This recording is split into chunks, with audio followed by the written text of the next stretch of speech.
नमस्कार दोस्तों।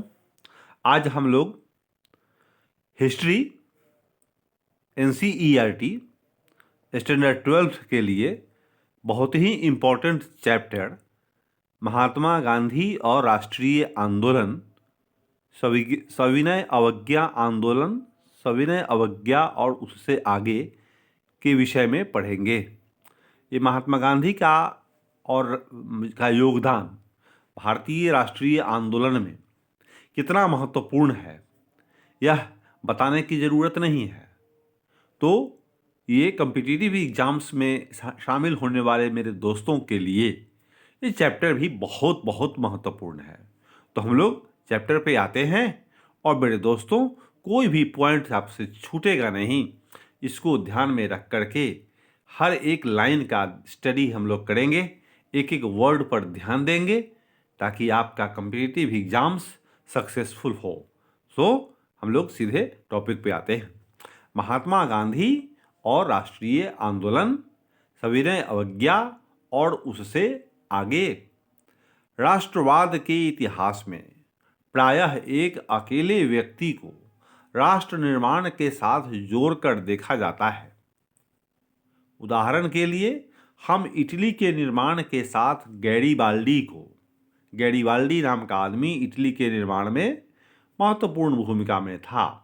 अमेरिकी स्वतंत्रता युद्ध के साथ जॉर्ज वाशिंगटन को और वियतनाम को औपनिवेशिक शासन से मुक्त कराने के संघर्ष से हो ची मिन्ह को जोड़कर देखते हैं।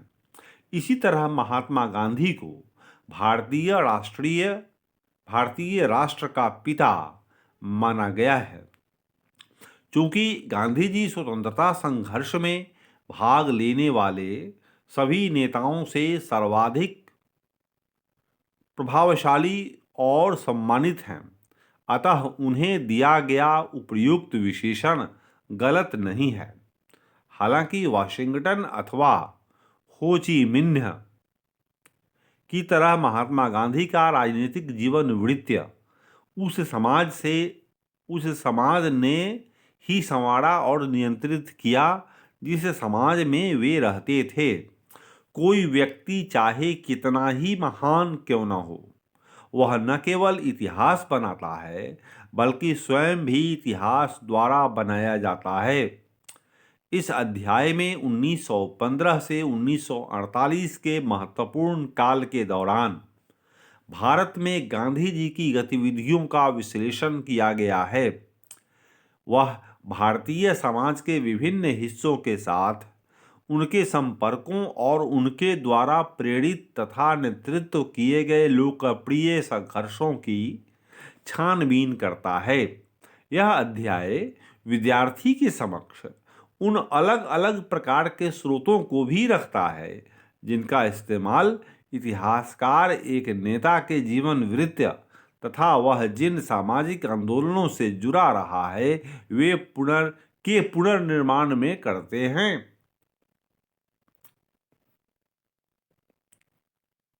स्वयं की उद्घोषणा करता एक नेता। मोहनदास करमचंद गांधी विदेश में 2 दशक रहने के बाद जनवरी 1915 में अपनी गृहभूमि वापस आए। इन वर्षों का अधिकांश हिस्सा उन्होंने दक्षिण अफ्रीका में बिताया। यहाँ वे एक वकील के रूप में गए थे और बाद में वे इस क्षेत्र के भारतीय समुदाय के नेता बन गए। जैसा कि इतिहासकार चंद्रन देवनेसन ने टिप्पणी की है कि दक्षिण अफ्रीका ने ही गांधी जी को महात्मा बनाया।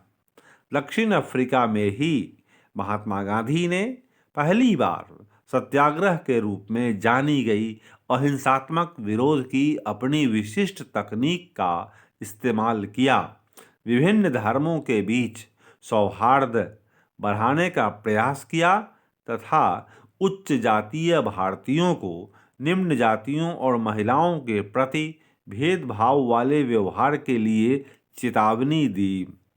1915 में जब महात्मा गांधी भारत आए तो उस समय का भारत 1893 में जब वे यहाँ से गए थे तब के समय से अपेक्षाकृत भिन्न था, बदला हुआ था। यद्यपि यह अभी भी एक ब्रिटिश उपनिवेश था, लेकिन अब यह राजनीतिक दृष्टि से कहीं अधिक सक्रिय हो गया था। अधिकांश प्रमुख शहरों और कस्बों से कहीं अधिक सक्रिय हो गया था। अधिकांश प्रमुख शहरों और कस्बों में अब भारतीय राष्ट्रीय कांग्रेस की शाखाएं थीं। 1905 से 7 के स्वदेशी आंदोलन के माध्यम से इसके विकास रूप से इसने व्यापक रूप से मध्य वर्गों के बीच अपनी अपील का विस्तार कर लिया था। इस आंदोलन ने कुछ प्रमुख नेताओं को जन्म दिया, जिनमें महाराष्ट्र के बाल गंगाधर तिलक, बंगाल के विपिन चंद्र पाल और पंजाब के लाला लाजपत राय। तीनों लाल बाल और पाल के रूप में माने जाते थे। लाल बाल पाल के रूप में माने जाते थे लाला लाजपत राय, विपिन बाल गंगाधर तिलक और विपिन चंद्र पाल। इन तीनों का यह जोड़ उनके संघर्ष के दाग अखिल भारतीय चरित्र की सूचना देता था, क्योंकि तीनों के मूल निवास क्षेत्र एक दूसरे से बहुत दूर थे। इन नेताओं ने जहां औपनिवेशिक शासन के प्रति लड़ाकू विरोध का समर्थन किया, वहीं उदारवादियों का एक समूह था जो एक क्रमिक व लगातार प्रयास करते रहने के विचार का हिमायती था। इन उदारवादियों में गांधी जी के मान्य राजनीतिक परामर्शदाता गोपाल कृष्ण गोखले के साथ ही मोहम्मद अली जिन्ना थे, जो गांधी जी की ही तरह गुजराती मूल के लंदन में प्रशिक्षित वकील थे। गोखले ने गांधी जी को 1 वर्ष तक ब्रिटिश भारत की यात्रा करने की सलाह दी, जिससे कि वे इस भूमि और इसके लोगों को जान सकें। उनकी गोपाल कृष्ण गोखले ने ही गांधी जी को पूरे भारत की यात्रा करने की सलाह दी, ताकि वे इस देश को, इसकी आत्मा को समझ सकें। उनकी पहली महत्वपूर्ण सार्वजनिक उपस्थिति फरवरी 1916 में बनारस हिंदू विश्वविद्यालय के उद्घाटन समारोह में हुई। इस समारोह में आमंत्रित व्यक्तियों में वे राजा और मानव प्रेमी थे, जिनके द्वारा दिए गए दान ने बनारस हिंदू विश्वविद्यालय की स्थापना में योगदान दिया। समारोह में एनी बेसेंट जैसे कांग्रेस के कुछ महत्वपूर्ण नेता भी उपस्थित थे। इन प्रतिष्ठित व्यक्तियों की तुलना में गांधी जी अपेक्षाकृत अज्ञात थे। उन्हें वहां भारत के अंदर उनकी प्रतिष्ठा के कारण नहीं, बल्कि दक्षिण अफ्रीका में उनके द्वारा किए गए कार्य के आधार पर आमंत्रित किया गया था। जब गांधी जी की बोलने की बारी आई, तो उन्होंने मजदूर गरीबों की ओर ध्यान न देने के कारण भारतीय विशिष्ट वर्ग को आड़े हाथों लिया। उन्होंने कहा कि बनारस हिंदू विश्वविद्यालय की स्थापना निश्चय ही अत्यंत शानदार है, किंतु उन्होंने वहां धनी व सजे संवरे भद्र जनों की उपस्थिति और लाखों गरीब भारतीयों की अनुपस्थिति के बीच की विषमता पर अपनी चिंता प्रकट की। गांधी जी ने विशेष सुविधा प्राप्त आमंत्रितों से कहा कि भारत के लिए मुक्ति तब तक संभव नहीं है जब तक कि आप अपनों को इन अलंकरणों से मुक्त न कर लें और इन्हें भारत के अपने हमवतनों की भलाई में न लगा दें। वे कहते गए कि हमारे लिए स्वशासन का तब तक कोई अभिप्राय नहीं है जब तक हम किसानों से उनके श्रम का लगभग संपूर्ण लाभ स्वयं अथवा अन्य लोगों को ले लेने की अनुमति देते रहेंगे। हमारी मुक्ति केवल किसानों के माध्यम से ही हो सकती है, न तो वकील, डॉक्टर, न ही जमींदार इसे सुरक्षित रख सकते हैं। बनारस हिंदू विश्वविद्यालय की स्थापना एक उत्सव का अवसर था, क्योंकि वह भारतीय धन और भारतीय प्रयासों से संभव एक राष्ट्रवादी विश्वविद्यालय की स्थापना का द्योतक था। लेकिन गांधी जी ने स्वयं को बधाई देने के सुर में सुर मिलाने की अपेक्षा लोगों को इन किसानों और कामगारों की याद दिलाना चुना, जो भारतीय जनसंख्या के अधिसंख्य हिस्से का निर्माण करने के बावजूद वहां श्रोताओं में अनुपस्थित थे। एक दृष्टि से फरवरी 1916 में बनारस में गांधी जी का भाषण मात्र वास्तविक तथ्य का ही उद्घाटन था, अर्थात भारतीय राष्ट्रवाद वकीलों, डॉक्टरों और जमींदारों जैसे विशिष्ट वर्गों द्वारा निर्मित था। लेकिन दूसरी दृष्टि से देखा जाए तो यह वक्तव्य उनकी मंशा भी जाहिर करता था। यह भारतीय राष्ट्रवाद को संपूर्ण भारतीय लोगों का और अधिक अच्छे ढंग से प्रतिनिधित्व करने में सक्षम बनाने की गांधी जी की स्वयं की इच्छा की प्रथम सार्वजनिक उद्घोषणा थी। उसी वर्ष के अंतिम माह में गांधी जी को अपने नियमों को व्यवहार में लाने का अवसर मिला। दिसंबर 1916 में लखनऊ में हुई वार्षिक कांग्रेस में बिहार में चंपारण से आए एक किसान ने उन्हें वहां अंग्रेज और नील उत्पादकों द्वारा किसानों के प्रति किए जाने वाले कठोर व्यवहार के बारे में बताया। असहयोग की शुरुआत और अंत। तो ये अब असहयोग आंदोलन की शुरुआत और अंत कैसे हुई, इसके विषय में देखा जाए तो 1917 का अधिकांश समय महात्मा गांधी को किसानों के लिए काश्तकारी की सुरक्षा के साथ साथ अपनी पसंद की फसल उपजाने की आज़ादी दिलाने में बीता। अगले वर्ष यानी 1918 में गांधी जी गुजरात के अपने गृह राज्य में 2 अभियानों में संलग्न रहे। सबसे पहले उन्होंने अहमदाबाद के एक श्रम विवाद में हस्तक्षेप कर कपड़ों की मिलों में काम करने वालों के लिए काम करने की बेहतर स्थितियों की मांग की। उसके बाद उन्होंने खेड़ा में फसल चौपट होने पर राज्य से किसानों को लगान माफ करने की मांग की। खेड़ा में, अहमदाबाद में पहले और उसके बाद में खेड़ा में आंदोलन हुआ। तो अहमदाबाद में श्रम विवाद में हस्तक्षेप किया और मजदूरों के लिए काम की बेहतर स्थितियों की मांग की। और उसके बाद दूसरी घटना हुई खेड़ा में फसल चौपट होने से राज्य के किसानों को लगान माफ करने की मांग की। ये गांधी जी के आंदोलन हुए। ठीक चंपारण, अहमदाबाद और खेड़ा, ये एक एक करके चंपारण पहले हुआ, तो अहमदाबाद हुआ और तब खेड़ा का आंदोलन में की गई पहल से गांधी जी एक ऐसे राष्ट्रवादी के रूप में उभरे जिनमें गरीबों के लिए गहरी सहानुभूति थी। मतलब आम जनमानस के में महात्मा गांधी एक स्वीकार्य नेता के रूप में उभरने लगे, आम जनता के हितैषी माने जाने लगे। तो इसी तरह से सभी स्थानिक संघर्ष थे। इसके बाद 1919 में औपनिवेशिक शासकों ने गांधी जी की झोली में एक ऐसा मुद्दा डाल दिया जिससे वे कहीं अधिक विस्तृत आंदोलन खड़ा कर सकते थे।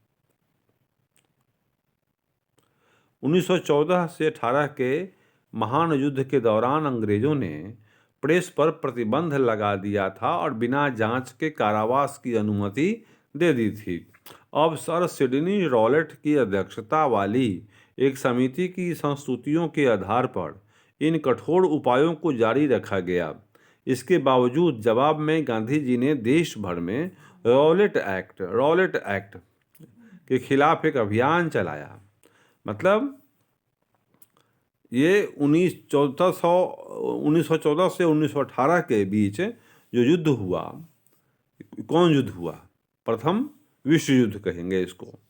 तो इस युद्ध के बाद बिना जांच के ही कारावास में डाल देने की अंग्रेजों की नीति हुई, जिससे ये प्रेस पर प्रतिबंध लगाया गया, जिसका लोगों ने विरोध किया। तो उस अनुशंसा को लागू करने के लिए सर सिडनी रॉलेट की अध्यक्षता वाली एक समिति की संस्तुतियों के आधार पर इन कठोर उपायों को जारी रखा गया। रॉलेट एक्ट इसका नाम पड़ा। इसके जवाब में गांधी जी ने देश भर में रॉलेट एक्ट के खिलाफ एक अभियान चलाया। उत्तरी और पश्चिमी भारत के कस्बों में चारों तरफ बंद के समर्थन में दुकानों और स्कूलों के बंद होने के कारण जीवन लगभग ठहर सा गया।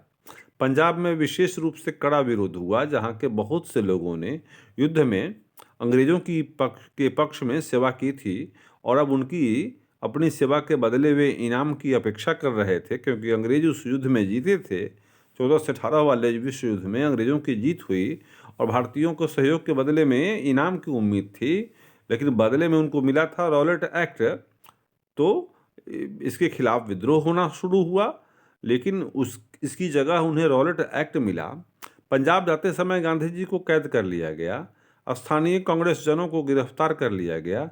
प्रांत की यह स्थिति धीरे धीरे और तनावपूर्ण हो गई तथा अप्रैल 1919 में अमृतसर में यह खून खराबे के चरमोत्कर्ष पर ही पहुंच गई, जब एक अंग्रेज ब्रिगेडियर ने एक राष्ट्रवादी सभा पर गोली चलाने का हुक्म दिया। जब जालियांवाला बाग हत्याकांड के नाम से जाने गए, इस हत्याकांड में 400 से अधिक लोग मारे गए। रॉलेट एक्ट से ही गांधी जी एक सच्चे राष्ट्रीय नेता बन गए। इसकी सफलता से उत्साहित होकर गांधी जी ने अंग्रेजी शासन के खिलाफ असहयोग अभियान की मांग कर दी। जो भारतीय उपनिवेशवाद का खात्मा करना चाहते थे, उनसे आग्रह किया कि वे स्कूलों, कॉलेजों और न्यायालय न जाएं, न कर चुकाएं तथा कर भी नहीं चुकाएं। संक्षेप में सभी को अंग्रेजी सरकार के साथ ऐच्छिक संबंधों के परित्याग का पालन करने को कहा गया। गांधी जी ने कहा कि यदि असहयोग का ठीक ढंग से पालन किया जाए तो भारत 1 वर्ष के भीतर स्वराज प्राप्त कर लेगा। अपने संघर्ष का और विस्तार करते हुए उन्होंने खिलाफत आंदोलन के साथ हाथ मिला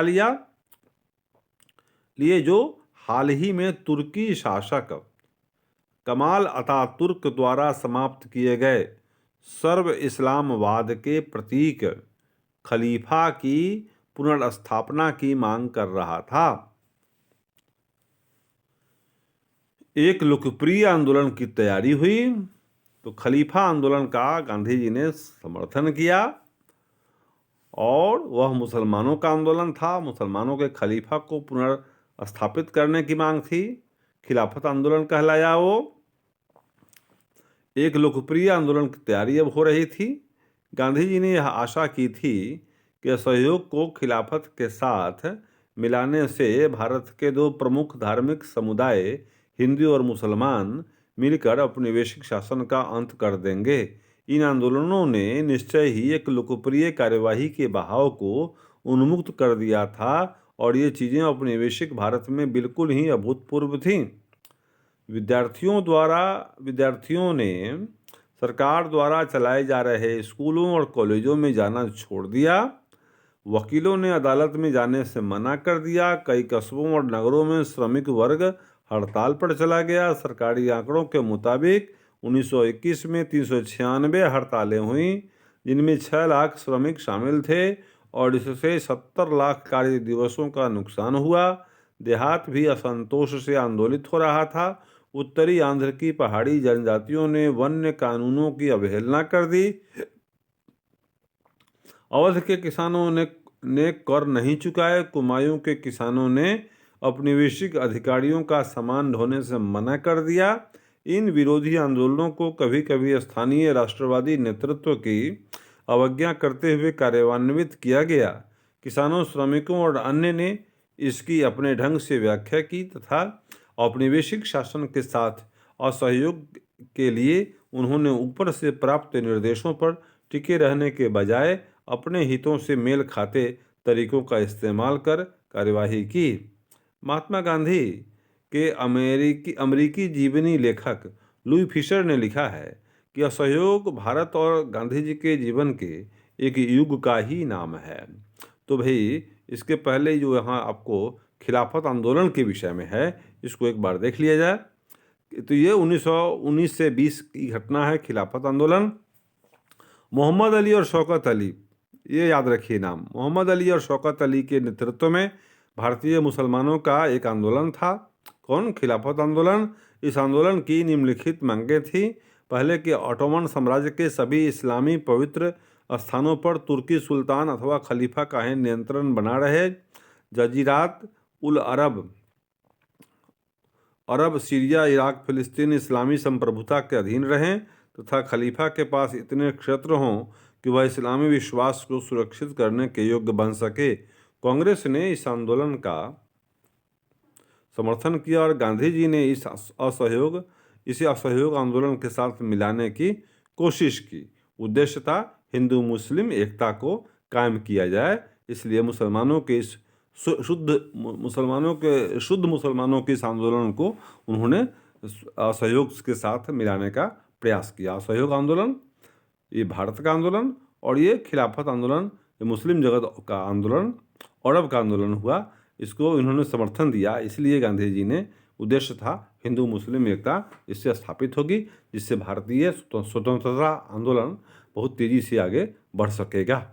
हो गया तो ये असहयोग भारत और गांधी जी के जीवन के एक युग का ही नाम हो गया।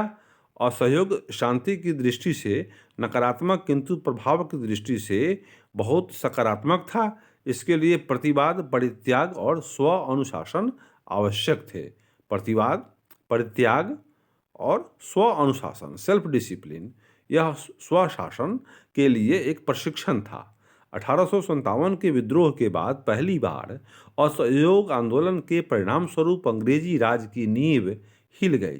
फरवरी 1922 में किसानों के एक समूह ने संयुक्त प्रांत के चौरी चौरा पूर्वा में एक पुलिस स्टेशन पर आक्रमण कर उसमें आग लगा दी। इस अग्निकांड में कई पुलिस वालों की जान चली गई। हिंसा की इस कार्यवाही से गांधी जी को यह आंदोलन तत्काल वापस लेना पड़ा। उन्होंने जोर दिया कि किसी भी तरह की उत्तेजना को निहत्थे और एक तरह से भीड़ की दया पर निर्भर व्यक्तियों की घृणित हत्या के आधार पर उचित नहीं ठहराया जा सकता है। यानी गांधी जी विवेक की बात करते थे। वे मानते थे कि भीड़ का इस्तेमाल तो होना चाहिए, लेकिन भीड़ को नेतृत्व करने की आज़ादी नहीं दी जाएगी, नहीं तो वो उठपटांग कार्य करेगा। तो चौरी चौरा में जो हिंसा हुई उसके कारण उन्होंने असहयोग आंदोलन तत्काल वापस लिया। ये अब तक की घटना हुई। असहयोग आंदोलन के दौरान हजारों भारतीयों को जेल में डाल दिया गया। स्वयं गांधी जी को मार्च 1922 में राजद्रोह के आरोप में गिरफ्तार कर लिया गया। उन पर जांच की कार्यवाही की अध्यक्षता करने वाले जज जस्टिस C.N. ब्रूमफील्ड ने उन्हें सजा सुनाते समय एक महत्वपूर्ण भाषण दिया। जज ने टिप्पणी की कि इस तथ्य को नकारना असंभव होगा कि मैंने आज तक जिनकी जांच की है अथवा करूंगा, आप उनसे भिन्न श्रेणी के हैं। इस तथ्य को नकारना असंभव होगा कि आपके लाखों देशवासियों की दृष्टि में आप एक महान देशभक्त और नेता हैं।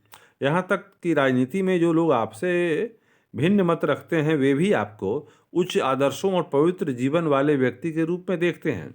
यानी गांधी जी के विरोधी भी गांधी जी की इज्जत करते थे, उच्च आदर्श वाले और पवित्र जीवन जीने वाले व्यक्ति के रूप में मानते थे।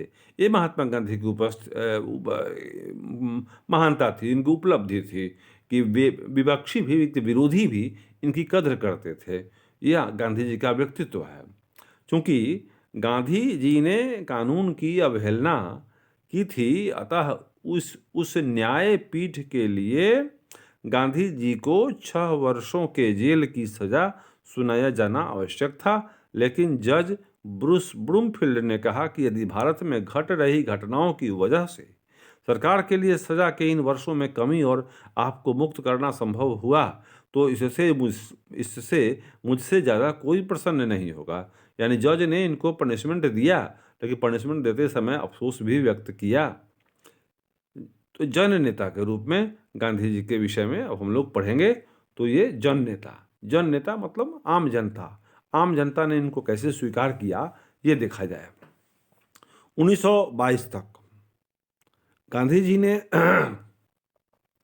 भारतीय राष्ट्रवाद को एकदम परिवर्तित कर दिया और इस प्रकार फरवरी 1916 में बनारस हिंदू विश्वविद्यालय में अपने भाषण में किए गए वायदे को उन्होंने पूरा किया। अब यह व्यावसायिक व बुद्धिजीवियों का ही आंदोलन नहीं रह गया। अब हजारों की संख्या में किसानों, श्रमिकों और कारीगरों ने भी इसमें भाग लेना शुरू किया। इनमें से कई गांधी जी के प्रति आदर व्यक्त करते हुए उन्हें अपना महात्मा कहने लगे। उन्होंने इस बात की प्रशंसा की कि गांधी जी उनकी ही तरह के वस्त्र पहनते थे, उनकी ही तरह रहते थे और उनकी ही भाषा बोलते थे। अन्य नेताओं की तरह वे सामान्य जनसमूह से अलग नहीं खड़े होते थे, बल्कि वे उनसे सहानुभूति रखते तथा उनसे घनिष्ठ संबंध भी स्थापित कर लेते थे। सामान्य जन के साथ इस तरह की पहचान उनके वस्त्रों में विशेष रूप से परिलक्षित होती थी। जहां अन्य राष्ट्रवादी नेता पश्चिमी शैली के सूट अथवा भारतीय बंद गला जैसे औपचारिक वस्त्र पहनते थे, वहीं गांधी जी लोगों के बीच एक साधारण धोती में जाते थे। इस बीच प्रत्येक दिन का कुछ हिस्सा वे चरखा चलाने में बिताते थे। अन्य राष्ट्रवादियों को भी उन्होंने ऐसा कार्य करने के लिए प्रोत्साहित किया। सूत कताई के कार्यों ने गांधी जी को पारंपरिक जाति व्यवस्था में प्रचलित मानसिक श्रम और शारीरिक श्रम की दीवार को तोड़ने में मदद दी। इतिहासकार शाहिद अमीन ने एक मंत्रमुग्ध कर देने वाले अध्ययन में स्थानीय प्रेस द्वारा ज्ञात रिपोर्टों और अफवाहों के जरिए पूर्वी उत्तर प्रदेश के किसानों के मन में महात्मा गांधी की जो कल्पना थी उसे ढूंढ निकालने की कोशिश की है। फरवरी 1921 में जब वे इस क्षेत्र से गुजर रहे थे तो हर जगह भीड़ ने उनका बड़े प्यार से स्वागत किया। उनके भाषणों के दौरान कैसा माहौल होता था, इस पर गोरखपुर के एक हिंदी समाचार पत्र ने यह रिपोर्ट लिखी है, जो आप पढ़ें तो आपको गांधी जी के व्यक्तित्व का आम जनता के ऊपर कितना असर था इसके विषय में जानकारी मिलती है। तो भटनी में गांधी जी ने स्थानीय जनता को संबोधित किया और इसके बाद ट्रेन गोरखपुर के लिए रवाना हो गई। नूनखार, देवरिया, गौरी बाजार, चौरी चौरा और कुसुमही स्टेशनों पर 15 से 20 हजार से कम लोग नहीं थे। महात्मा जी कुसुमही के दृश्य को देखकर बहुत प्रसन्न हुए, क्योंकि जंगल के बीच स्थित होने के बावजूद उस स्टेशन पर 10,000 से कम लोग नहीं थे। प्रेम में अभिभूत होकर कुछ लोग रोते हुए देखे गए। देवरिया में लोग गांधी जी को बेहनी देना चाहते थे, दान, किंतु इससे उन्होंने उनसे गोरखपुर में देने को कहा महात्मा गांधी ने। लेकिन चौरी चौरा में एक मरवाड़ी सज्जन ने किसी तरह उन्हें कुछ दे दिया। इसके बाद यह क्रम रुका ही नहीं, एक चादर फैला दी गई जिस पर रुपयों और सिक्कों की बारिश होने लगी। यह दृश्य था गोरखपुर स्टेशन के बाहर। महात्मा एक ऊंची गाड़ी पर खड़े हो गए और लोगों ने कुछ मिनटों के लिए उनके दर्शन कर लिए। गांधी जी जहां भी गए वहीं उनकी चमत्कारिक शक्तियों की अफवाहें फैल गईं। कुछ स्थानों पर यह कहा गया कि उन्हें राजा द्वारा किसानों के दुख तकलीफों में सुधार के लिए भेजा गया है तथा उनके पास अभी सभी स्थानीय अधिकारियों के निर्देशों को अस्वीकृत करने की शक्ति है। कुछ अन्य स्थानों पर यह दावा किया गया कि गांधी जी की शक्ति अंग्रेज बादशाह से उत्कृष्ट है, ज़्यादा है, और यह कि उनके आने से औपनिवेशिक शासक जिलों से भाग जाएंगे। गांधी जी का विरोध करने वालों के लिए भयंकर परिणाम की बात बताती कहानियां भी थीं। इस तरह की अफवाहें फैलीं कि गांधी जी की आलोचना करने वाले गांव के लोगों के घर रहस्यात्मक रूप से गिर गए अथवा उनकी फसल चौपट हो गई। गांधी बाबा, गांधी महाराज अथवा सामान्य महात्मा जैसे अलग अलग नामों से ज्ञात गांधी जी भारतीय किसान के लिए एक उद्धारक के समान थे, जो उनकी ऊंची करों और दमनात्मक अधिकारियों से सुरक्षा करने वाले उनके जीवन में मान मर्यादा और स्वायत्तता वापस लाने वाले थे। गरीबों, विशेषकर किसानों के बीच गांधी जी की अपील को उनकी सात्विक जीवन शैली और उनके द्वारा धोती तथा चरखा जैसे प्रतीकों के विवेकपूर्ण प्रयोग से बहुत बल मिला। जाति से महात्मा गांधी एक व्यापारी व पेशे से वकील थे, लेकिन उनकी सादी जीवन शैली तथा हाथों से काम करने के प्रति उनके लगाव की वजह से वे गरीब श्रमिकों के प्रति बहुत अधिक सहानुभूति रखते थे तथा बदले में वे लोग गांधी जी से सहानुभूति रखते थे। जहां अधिकांश अन्य राजनीतिक उन्हें कृपा की दृष्टि से देखते थे, वहीं वे न केवल उनके जैसा दिखने बल्कि उन्हें अच्छी तरह समझने और उनके जीवन के साथ स्वयं को जोड़ने के लिए सामने आते थे। महात्मा गांधी का जन अनुरोध निस्संदेह कपट से मुक्त था और भारतीय राजनीति के संदर्भ में तो बिना किसी पूर्वोदाहरण, पहले ऐसा उदाहरण नहीं मिलता है कि यह भी कहा जा सकता है कि राष्ट्रवाद के आधार को और व्यापक बनाने में उनकी सफलता का राज उनके द्वारा सावधानीपूर्वक किया गया संगठन था। भारत के विभिन्न भागों में कांग्रेस की नई शाखाएं खोली गईं। रजवाड़ों में राष्ट्रवादी सिद्धांत को बढ़ावा देने के लिए प्रजामंडलों की एक श्रृंखला स्थापित की गई। गांधी जी ने राष्ट्रवादी संदेश का संचार शासकों की अंग्रेजी भाषा की जगह मातृभाषा में करने को प्रोत्साहित किया। इस प्रकार कांग्रेस की प्रांतीय समितियां ब्रिटिश भारत की कृत्रिम सीमाओं की अपेक्षा भाषाई क्षेत्रों पर आधारित थीं। इन अलग अलग तरीकों से राष्ट्रवाद देश के सुदूर हिस्सों तक फैल गया और अब इसमें वे सामाजिक वर्ग भी शामिल हो गए जो अभी तक इससे अछूत थे। अब तक कांग्रेस के समर्थकों में कुछ बहुत ही समृद्ध व्यापारी और उद्योगपति शामिल हो गए। भारतीय उद्यमियों ने यह बात जल्दी ही समझ ली कि उनके अंग्रेज प्रतिद्वंदी आज भी लाभ पा रहे हैं। तो स्वतंत्र भारत में ये चीज़ें समाप्त हो जाएंगी। जीडी बिरला जैसे कुछ उद्यमियों ने राष्ट्रीय आंदोलन का खुला समर्थन किया, जबकि अन्य ने ऐसा मौन रूप से किया। इस प्रकार गांधी जी के प्रशंसकों में गरीब किसान और धनी उद्योगपति दोनों ही थे। हालांकि किसानों द्वारा गांधी जी का अनुकरण करने के कारण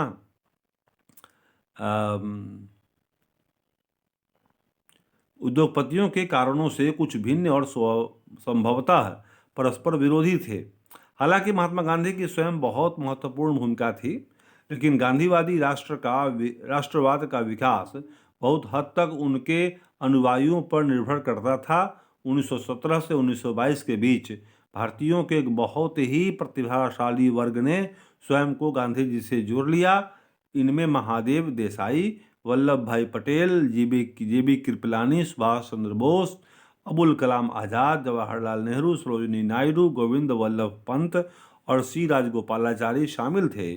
गांधी जी के ये घनिष्ठ सहयोगी विशेष रूप से भिन्न भिन्न क्षेत्रों के साथ ही भिन्न भिन्न धार्मिक परंपराओं से आए थे। इसके बाद उन्होंने अनगिनत अन्य भारतीयों को कांग्रेस में शामिल होने और इसके लिए काम करने के लिए प्रेरित किया। महात्मा गांधी फरवरी 1924 में जेल से रिहा हो गए और अब उन्होंने अपना ध्यान घर में बुने कपड़े, खादी को बढ़ावा देने तथा छुआछूत को समाप्त करने पर लगाया। गांधी जी राजनीतिक जितने थे उतने ही वे समाज सुधारक थे। उनका विश्वास था कि स्वतंत्रता के योग्य बनने के लिए भारतीयों को बाल विवाह, छुआछूत जैसी सामाजिक बुराइयों से मुक्त होना पड़ेगा। एक मत के भारतीयों को दूसरे मत के भारतीयों के लिए सच्चा संयम लाना होगा और इस प्रकार उन्होंने हिंदू मुसलमानों के बीच सौहार्द पर बल दिया। इसी तरह आर्थिक स्तर पर भारतीयों को स्वावलंबी बनाना सीखना होगा। ऐसा करके उन्होंने समुद्र पार से आयातित मिल में बने वस्त्रों के स्थान पर खादी पहनने की महत्ता पर जोर डाला। स्वदेशी असहयोग के साथ साथ स्वदेशी की कल्पना। अब हम लोग नमक सत्याग्रह के विषय में अगले वीडियो में पढ़ेंगे। तब तक के लिए धन्यवाद।